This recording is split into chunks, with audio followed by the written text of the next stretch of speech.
Bismillahirrahmanirrahim. Assalamualaikum warahmatullahi wabarakatuh. Waalaikumsalam warahmatullahi wabarakatuh.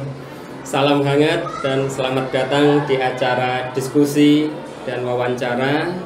Saya Arif Saktiwibowo senang bisa berada di sini hari ini untuk berdiskusi dengan Ustadz Wahyudi sebagai Ketua Penerimaan Peserta Didik Baru SDIT Al-Huda Wonogiri tahun 2023-2024 sebagai peserta pelatihan platform Merdeka Mengajar. Saya merasa tertarik untuk mendapatkan wawasan dari Ustadz Wahyudi tentang proses PPDB yang sedang berlangsung di SDIT Al-Huda Wonogiri ini. Pasti banyak tantangan yang dihadapi dalam menjalankannya. Alhamdulillah. Ya, wawancara dan diskusi ini juga bertujuan memberikan informasi yang bermanfaat kepada masyarakat terkait proses penerimaan dan lain-lain. Dalam wawancara ini juga saya berharap dapat mengeksplor berbagai aspek terkait penerimaan peserta didik baru. Apakah mungkin ada seleksi atau tidak? Bagaimana prosedur pendaftarannya? Apakah ada kebijakan khusus yang diterapkan? Proses penerimaan apakah nanti prosesnya adil dan transparan baik kepada anak maupun orang tua dan sebagainya. Dan saya yakin pengalaman dan pengetahuan Ustadz Wahyudi sebagai Ketua PPDB akan memberikan wawasan yang berharga dan memberi pemahaman yang lebih baik kepada masyarakat. Terima kasih Ustadz Wahyudi telah bersedia berpartisipasi dalam wawancara ini dan nanti berbagi pandangannya juga. Tanpa basa-basi lagi, mari kita mulai wawancara ini dan mendalami proses penerimaan peserta didik baru di SDIT Al-Huda Wonogiri. Bagaimana kabarnya hari ini? Alhamdulillah Mas Arif sehat. Mas Arif sehat juga nggih? Alhamdulillah sehat juga. Ya, terlalu berlebihan ini tadi menilai saya pribadi. Belum ada apa-apanya Ustadz ini. Sebenarnya kapan dimulai proses penerimaan peserta didik baru di SDIT Al-Huda? Baik, Mas Arif. Jadi proses penerimaan peserta didik baru atau PPDB ya untuk tahun 2024 ya, untuk secara resminya sih sampai hari ini memang kita belum menerima ya jadwal resmi kan biasanya nanti dari Korwil atau Dinas Pendidikan Kabupaten nanti akan menerbitkan jadwal penerimaan peserta didik baru. Kalau yang sudah sering terjadi sih biasanya setelah penerimaan rapot ya. Jadi setelah penerimaan rapot itu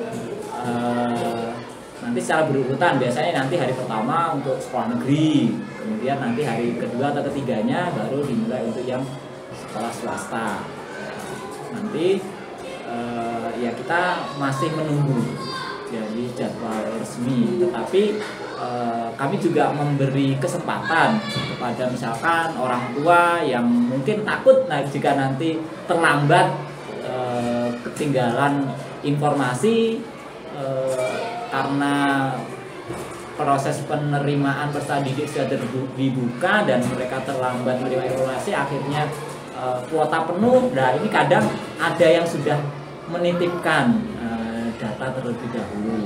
Ya kita sih tidak bisa melarang ya kalau yang seperti ini. Jadi setelah menerima ada yang titip data dulu, ini anak saya namanya ini dari sekolah ini, ya kita terima dulu. Insya Allah nanti untuk memudahkan sekolah juga, jadi nanti ketika jadwal resmi itu sudah kita terima, kita akan hubungi kembali orang tua yang sudah titip data ini tadi untuk mengkonfirmasi ulang. Jadi mengingatkan mereka, Pak, ini sudah kita buka pendaftaran resmi, monggo segera melakukan daftar ulang. Jadi seperti itu Mas konsepnya. Ini kan kita sudah melewati masa pandemi dan seterusnya, dan juga kondisinya berbeda dengan sebelum-sebelumnya. Ya. yang dihadapi sekarang itu, apa tantangan yang dihadapi masa sekarang dibandingkan sebelumnya? Ya, masalah PPDB ini. Ya, jadi memang sekolah kami ya, jadi SD IT Al-Huda ini kan sekolah swasta, Mas. Dimana sekolah swasta itu ya hampir sebagian besar biaya operasional, biaya untuk kesejahteraan guru, karyawan dan segala hal yang meliputinya itu dibiayai dari mandiri atau dibiayai dari dana komite dari orang tua. Iya, dan tantangan kita kan saat ini di mana harga juga semakin meningkat, sementara daya beli masyarakat ya dari info-info yang kita baca itu kan sedang mengalami penurunan,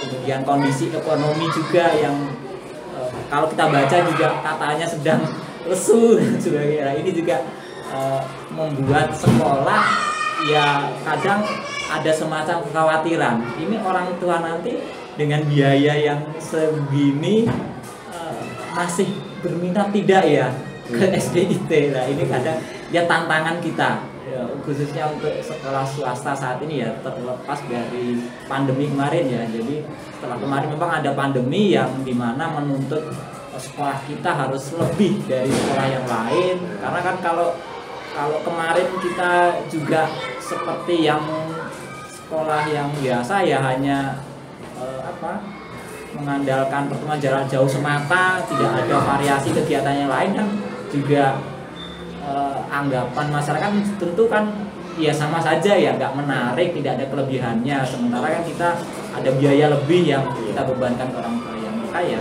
Setelah pasca pandemi ini melihat kondisi ekonomi yang seperti ini ya, kadang yang menjadi tantangan kita sekarang adalah mungkin biaya ya.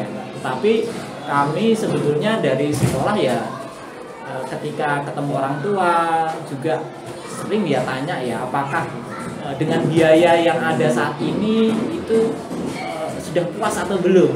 Nah ini ya kalau kita tanya ya hampir sebagian besar alhamdulillah puas ya, karena kan mereka juga kadang malah memberi semacam feedback kepada masukan kepada kita. Coba kalau kita hitung ya Mas ya, kayak itu kan cerita mereka juga. Kalau kita di rumah itu kan punya, misalkan ada anak, kemudian mereka kalau di rumah kan cuman diasuh. Kalau misalkan ini orang tua yang yang istilahnya bekerja semua ya, suami istri misalkan bekerja, kemudian di rumah ada asisten rumah tangga, kemudian di rumah cuman dipegangin HP. Nah, mereka kan kadang juga khawatir lah orang tua itu. Padahal mereka dengan itu tadi kadang uang jajan ketika anak di rumah, kemudian ketika mereka bermain terlalu intens dengan HP dari siang sampai sore nunggu orang tua pulang, ini kan kadang kurang bisa terkondisikan. Nah, maka ya kalau mereka orang tua yang sudah ada sekarang ya ketika mereka memberi semacam testimoni atau feedback kepada sekolah ya alhamdulillah positif ya, merasa puas dengan biaya yang besar ya relatif ya sebetulnya ya, biaya besar kecil itu kan relatif ya, tapi dengan yang biaya yang saat ini kita bebankan kepada orang tua ya alhamdulillah orang tua itu merasa puas dengan pelayanan yang diberikan sekolah mulai dari pagi sampai sore ya, karena sekolah kita kan full day school ya. Ya, begitu kira-kira Mas Arif. Jadi memang biaya ini yang mungkin saat ini kadang ya kita rasakan mungkin akan menjadi tantangan kepada calon orang tua baru. Begitu Mas. Ya, titik tekannya biaya ya tantangan. Untuk yang lain selain biaya, apalagi tantangan ya mungkin ada? Ya sebetulnya sih untuk biaya sendiri ya, jadi selain dari orang tua memang sekolah sendiri dapat semacam bantuan operasional ya yang kita kenal dengan BOS ya. Iya. Jadi, tetapi untuk SDIT sendiri untuk BOS sendiri hanya menerima yang dari BOS reguler dari pusat ya. Untuk yang BOS ya dari kabupaten dan provinsi kita dari sekolah swasta di Wonogiri khususnya ya kita tidak menerima dan memang ketika dicake ya ke anak-anak kan jadi kecil ya nilainya, jadi tidak seberapa dengan yang dipungut dari orang tua. Jadi selain memang yang pertama biaya ya, yang kedua mungkin mungkin fasilitas ya mungkin yang mungkin memang sekolah menyadari mungkin kalau kita melihat kontur ini sekolah kita ini kan berada di tebing di kemiringan, dan harus naik turun. Nah ini yang mungkin juga yang mungkin jadi kerisauan orang tua juga ya, kadang mereka yang mau masukkan itu lihat gedungnya tinggi ya rasa khawatir ya. Memang ada yang beberapa yang menyampaikan kok gedungnya tinggi ya, tetapi kan tidak lantas atau tidak dari sekolah kan tentu juga bisa, alhamdulillah juga bisa mengatur ya atau manajemen ya. Jadi untuk kelas bawah kan tidak langsung harus ke lantai yang atas, jadi nanti yang kelas bawah kelas 1 itu ada di lantai 1. Nah, nanti setelah ketika anak sudah semakin besar kan dia bisa berada di lantai 2, lantai 3, dan sekolah kan juga terus berupaya untuk memberi semacam fasilitas pengaman, meningkatkan fasilitas pengaman dari pagar, kemudian juga rambu-rambu lalu lintas, baik itu juga lalu lintas di jalan, kemudian sirkulasi anak ketika naik turun tangga. Nah ini juga terus kita upayakan, terus kita perbaharui, jangan sampai fasilitas-fasilitas penunjang yang ketika digunakan menjadi vital ini jadi terabaikan. Jadi terus kita perhatikan kan sarana dan prasarana ini. Baik, itu tadi dari tantangan yang dihadapi, ada biaya juga nanti akan meningkatkan fasilitas-fasilitas keamanan dan lain-lain. Itu supaya calon peserta didik itu banyak dan sukses ya, penerimaan peserta didiknya. Apa ada strategi khusus di SD Garuda? Ya, kalau strategi khusus kita ya kita mengandalkan dari ini mas, testimoni ketok tulare orang tua. Karena kita sadar bahwa penjual ya kalau bahasa kalau orang dunia marketing ya, penjual yang baik itu adalah pengguna layanan jasa kita. Maka ya strategi yang utama kita ya tentu meningkatkan layanan kita kepada peserta didik, sehingga orang tua ini nanti yang akan menceritakan kepada temannya, kepada keluarganya, kepada kalau sekarang ada grup WA ya, ada grup arisan, grup macam-macam lah. Ini yang strategi utama kita, bagaimana kita meyakinkan orang tua tentang mutu kualitas layanan kita kepada putra-putri mereka di SDIT, sehingga ya harapan kami dari sekolah, dari orang tua ini bisa bercerita, bisa menyampaikan kondisi putra-putrinya ketika belajar di SDIT. Itu yang utama ya. Selain yang lain juga kita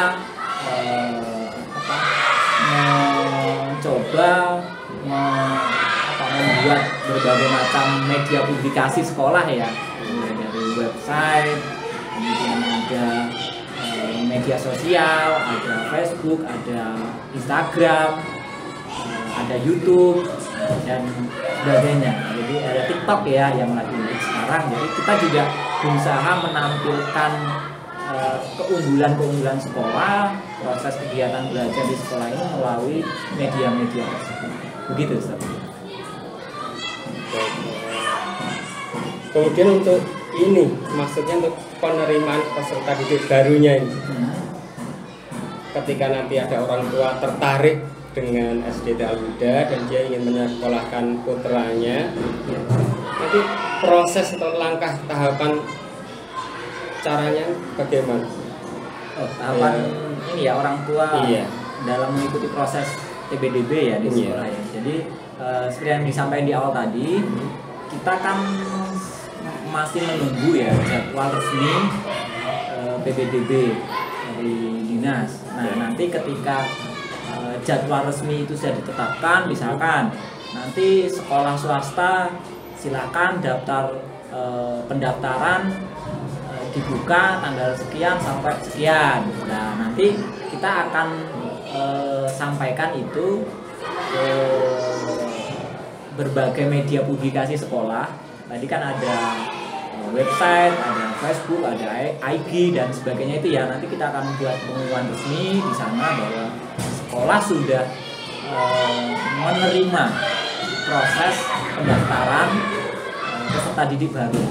Termasuk juga tadi kita sampaikan kepada orang tua yang sudah nitip di awal tadi, bahwa sekolah sudah menerima, silahkan segera melakukan pendaftaran resmi dan daftar ulang ke sekolah. Nah, nanti ketika mereka sudah daftar, nanti akan ditindaklanjuti dengan biasanya ada wawancara. Nah, nanti wawancara ini pada saat daftar ulang tadi, Mas. Jadi setelah pendaftaran nanti ada daftar ulang dan di mana pada saat daftar ulang ini nanti ada namanya wawancara. Jadi mencari informasi baik itu orang tua maupun calon siswa. Kan biasanya anak kan tidak ikut ya di bawah. Jadi memang kita baru sebatas mencari informasi dari orang tua. Kemudian setelah wawancara, ketika termasuk juga kita menjelaskan biaya-biaya dan sebagainya. Jadi selain memberi informasi sekolah, kemudian aturan-aturan sampai nanti ke biaya. Nah, setelah nanti orang tua merasa cocok ya ibaratnya dan siap untuk memenuhi kewajiban-kewajibannya dan yakin nanti ya di SDIT, dan nanti mereka akan melakukan pendaftaran daftar ulang tadi ya, proses daftar ulang. Setelah itu melengkapi syarat-syarat administratif ya, seperti fotokopi akte, KK, foto, dan mengisi formulir. Nah, kemudian juga ada biaya-biaya yang harus ditanggung ketika mendaftar di SDIT. Nah, ketika mereka sudah melunasi itu pada saat daftar ulang, ya nanti insya Allah sudah resmi dinyatakan sebagai siswa baru SDIT. Ya, tadi menarik ada wawancara. Iya. Wawancara untuk orang tua maupun kalau anaknya di bawah nanti juga ikut diwawancara ya. Ya, kalau anak di bawah ya paling hanya sebatas menyapa ya, belum sampai wawancara saya detail kepada anak. Biasanya agak detail ke orang tuanya. Apakah dengan wawancara tadi itu ada soal-soal yang mungkin sudah dibuat tim, ada tim khusus untuk membuat soal wawancara sehingga bisa ditanyakan ke ya. Jadi memang pada saat wawancara daftar pertanyaan itu memang sudah didesain ya sedemikian rupa untuk menggali informasi awal tentang orang tua dan calon siswa ini tadi. Jadi karena kita sekolah Islam terpadu ya, jadi ya pertanyaannya ya mulai dari kebiasaan anak di rumah, apakah sudah terbiasa sholat, sudah terbiasa mengucapkan salam, kemudian juga ada tentang kesehatan. Jadi misalkan apakah anak punya riwayat penyakit yang mungkin kronis ya, atau perlu penanganan khusus, atau mungkin pernah patah tulang. Nah, ini kan juga sebagai informasi awal kita ya. Termasuk juga mungkin ada pertanyaan apakah anak sudah bisa baca tulis. Nah, ini juga ada Mas. Tetapi khususnya baca tulis ya, itu sudah atau tidak menjadi tolak ukur kita dalam menilai apakah ini nanti bisa diterima atau tidak, begitu. Jadi memang pertanyaan-pertanyaan itu memang sudah disusun sedemikian rupa ya untuk mencari informasi awal. Dan nanti untuk mengkonfirmasinya kan nanti di kemudian hari ketika memang anak ini sudah diterima. Jadi sudah bisa dipastikan kalau pertanyaan-pertanyaan wawancara tadi sekolahnya itu bisa mengenali kebutuhan peserta didiknya, bisa langsung terdeteksi anak ini untuk apa. Ya kalau secara detail belum ya, karena kita baru menggali secara umum. Lah untuk memastikan kebutuhan si anak ini seperti apa, kebutuhan secara detail ya, misalkan tadi emosi, misalkan ada pertanyaan apakah anak pendiam, kan kita kan nggak tahu diamnya seperti apa, kemudian seberapa tingkatan pendiamnya. Nah ini kan kita belum tahu ya, karena hanya dapat informasi awal. Nah, untuk memastikan atau mengkonfirmasi informasi awal tadi, biasanya nanti di sekolah kan ada yang namanya MPLS ya. Nah, ada MPLS masa pengenalan lingkungan sekolah. Nah, jadi nanti ketika anak ini sudah diterima, nah nanti di masa MPLS ini biasanya kan 2-3 hari ya.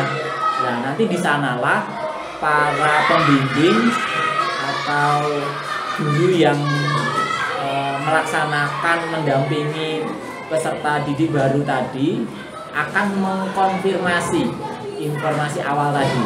Nah, misalkan anaknya pendiam, ya nanti mereka yang akan menindaklanjuti ini diamnya seperti apa. Atau mungkin ada tadi yang dapat informasi anaknya belum bisa baca tulis. Nah, nanti kan mereka akan menilai ya. Sudah bisa tapi sedikit-sedikit, belum bisa sama sekali. Nah, seperti itu. Nanti di kegiatan MPLS ini mereka akan mengkonfirmasi info awal dari hasil wawancara pada saat daftar ulang tadi. Jadi sekali lagi kami tegaskan bahwa untuk baca tulis ya tidak menjadi penentu, karena semua hal nanti akan kita konfirmasi pada saat masa MPLS ini tadi. Gitu. Ini menarik tadi, ada pertanyaan kepada anak didik apakah sudah bisa baca tulis atau belum. Apakah sedemikian penting untuk ditanyakan ke peserta didik? Iya, kemampuan baca tulis. Iya, jadi memang ya alhamdulillah ya, SDIT itu alhamdulillah setiap tahun untuk pendaftar animo masyarakat alhamdulillah luar biasa ya. Jadi kadang kita sering menolak. Memang pernah ada semacam diseleksi namanya ya, dengan kemampuan baca tulis. Nah, memang kelebihannya ketika ada seleksi ya namanya ya,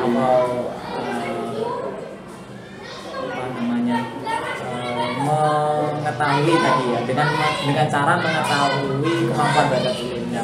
Ya otomatis nanti ketika gurunya mengajar, kan mudah ringan. Ya, tetapi kan dunia pendidikan ini kan terus berkembang ya, dan wawasan kita terhadap perkembangan dunia pendidikan tentang anak didik kan semakin bertambah, dan sekolah kan juga menyadari bahwa kemampuan anak itu kan tidak hanya pada kognitif semata atau baca tulis semata kan.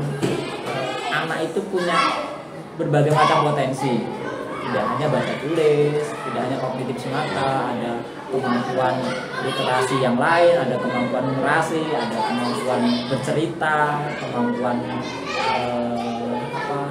menyanyi, misalkan, dan sebagainya. Jadi kan banyak kemampuan anak itu yang sesungguhnya bisa dikembangkan, tidak hanya kognitif semata. Dan banyak kalau kita jumpai sekarang itu kan orang-orang yang tokoh-tokoh publik saat ini itu kan juga ya bukan hanya kognitif semata ya, banyak entertainer sekarang ini kan justru mereka besar dengan kemampuan selain akademiknya. Jadi maka dari itu sekolah juga berupaya juga membantu menggali dan mengembangkan berbagai macam potensi yang dibawa anak, entah siapapun yang masuk atau mendaftar di SDIT, ya insya Allah akan kita coba kenali potensinya apa. Kemudian nanti di masa MPLS kan akan diperdalam ya, oh anak ini bakatnya ini, sehingga kan juga nanti ke depan bisa membantu mereka, anak didik ini, untuk mengenali jati dirinya, kemudian juga untuk mengembangkan potensi yang ada pada dirinya. Gitu ya. Bagus sekali. Baik, berarti tidak ada tes ya, cuma ditanya apakah bisa membaca atau berhitung saja. Nggak ada tes khusus gitu. Tidak ada, alhamdulillah. Jadi sudah beberapa tahun ini sekolah di SDIT tidak ada tes. Tidak ada tes. Bahkan hampir selama SDIT mungkin di awal dulu saja ya, tapi sudah mungkin 10-15 tahunan kebelakang ini sudah tidak ada tes di SDIT ya, karena ya tadi seperti yang sudah kami sampaikan, anak kan punya berbagai macam potensi yang bisa kita kembangkan, terus juga iya bisa kita gali, bisa kita bantu untuk mengembangkan. Jadi acuan kita ya siapa yang duluan mendaftar, itu saja. Jadi misalkan kuota kita 100 anak, nah nanti ya siapa yang duluan daftar 100 ini, ya itulah yang akan kita terima. Entah 100 ini punya kemampuan kognitif yang bagaimana, kemampuan bidang yang lain bagaimana ya, kita tidak akan mempermasalahkan itu. Jadi cepet-cepetan saja. Jadi monggo nanti Bapak Ibu ya yang belum mendaftar, belum titip data ke SD bisa segera ini, karena kuota kita memang terbatas dan alhamdulillah animo masyarakat selalu meningkat, bagus ya. Dan memang alhamdulillah kesadaran masyarakat untuk ya itu tadi mendapatkan pendidikan yang lebih sangat antusias sekali menilai saat ini. Misalkan begini, misalkan ada anak yang dia tidak melalui proses TK, dia tidak mengenal huruf, angka, cuma diajari ibunya di rumah, terus dia tidak melalui proses TK tapi mau mendaftar sekolah SDIT, apakah itu juga akan tetap diterima? Ya, jadi secara aturan itu tidak ada pembatasan atau pengecualian anak yang tidak TK nggak boleh diterima. Tetap diterima? Iya, tetap diterima. Baik yang termasuk tadi ya yang bisa baca atau belum bisa nulis ya bisa, ya kita pastikan bisa diterima selama mereka segera daftar. Cepat. Iya, jangan sampai kehabisan kuota. Apapun riwayat pendidikan PAUD mereka, mau TK Islam, mau TK yang umum, mau TK negeri, mau TK swasta, mau tidak TK, insya Allah kita terima. Ya syarat yang diatur secara detail itu kan usia minimal 6 tahun per 1 Juli. Jadi 1 Juli dipastikan anak telah berusia 6 tahun. Dan bahkan ketika anaknya sudah 7 tahun, wajib bagi sekolah untuk menerimanya. Nah, misalkan lagi ada anak yang di bawah 6 tahun atau minimal 5 tahun setengah ya kalau di undang-undang di peraturan PBBB itu ya, itu sekolah dibolehkan menerima dengan catatan ada surat keterangan dari psikolog ataupun lembaga yang kompeten yang menangani anak-anak ini yang menyatakan bahwa anak ini siap untuk belajar di tingkat SD atau punya bakat khusus yang sehingga ya bisa untuk masuk ke jenjang SD. Sekolah dibenarkan untuk dibolehkan. Tapi yang menjadi acuan kami ya minimal usia 6 tahun per 1 Juli, maka sekolah akan menerimanya. Terkait nanti anak ini sudah bisa baca atau belum, itu nanti akan jadi tanggung jawab sekolah. Kan sebab sekolah juga punya program, Mas. Di sekolah itu kalau ternyata anak ini memang belum bisa atau kemampuannya kurang ya, masih di bawah terkait dengan baca tulisnya, ya maka nanti sekolah itu ada namanya program akselerasi khusus untuk baca, tulis dan hitung ini. Jadi nanti biasanya di kelas 1 setelah ketahuan ya, oh ini anaknya sudah lancar, ini masih mengeja, oh ini belum tahu huruf sama sekali, bahkan mungkin ya ini nanti akan kita kumpulkan, kita kelompokkan, kita fasilitasi program akselerasi. Jadi nanti ada kayak privat ya, pagi di jam pertama mereka akan khusus kita dampingi, jadi 1 pembimbing untuk 3 sampai 5 anak ya, jadi bisa fokus, bisa lebih maksimal dalam mendampingi anak-anak ini untuk percepatan program baca tulis. Jadi tidak perlu resah, tidak perlu khawatir bagi bapak ibu yang mungkin anaknya belum bisa baca, belum bisa menulis, kok aku mau daftar SDIT bisa enggak ya anaknya belum, tidak perlu khawatir, tidak perlu cemas ya. Insya Allah nanti sekolah siap membantu untuk mendampingi putra putri bapak ibu dalam meningkatkan kemampuannya membaca, menulis dan berhitung. Begitu Mas Arif. Ya. Jadi memang sudah dihapus ya tes calistung ini. Tidak ada. Selain sponsor tadi, kira-kira kenapa dihapus ini? Apakah ada dampak atau efek? Mungkin ada transisi dari anak dari TK PAUD menuju SD, kemudian harus menghadapi tes calistung yang mungkin berasa asing buat mereka. Iya. Apa sebab kenapa dihapus? Ya selain alasan yang di awal tadi kami sampaikan ya, karena anak itu punya bakat istimewa yang banyak berbeda-beda. Yang kedua, kita juga menyadari bahwa kompetensi lulusan PAUD itu kan kalau kita buka itu memang tidak ada kewajiban agar anak itu bisa baca tulis. Maka dari ketika sekolah di PAUD itu tidak ada standar ketuntasan kelulusan mereka mengharuskan bisa baca tulis, tapi kalau kita mengadakan tes ini kan juga aneh ya namanya. Nah, jadi ini juga salah satu upaya kita untuk menjembatani bagaimana lulusan dari TK itu kok yang mereka tidak ada standar kompetensi itu kok kita mengada-adakan. Nah, ini kan sesuatu yang tidak sinkron namanya ya. Maka dari tadi kita tidak menjadikan baca tulis ini menjadi tolak ukur yang utama gitu. Tapi kalau dipikir-pikir namanya tes calistung itu nanti akan bisa dikelompok-kelompokkan, sangat bermanfaat ya. Iya betul. Lebih mudah buat guru. Iya. Secara mengajar nanti ya mudah.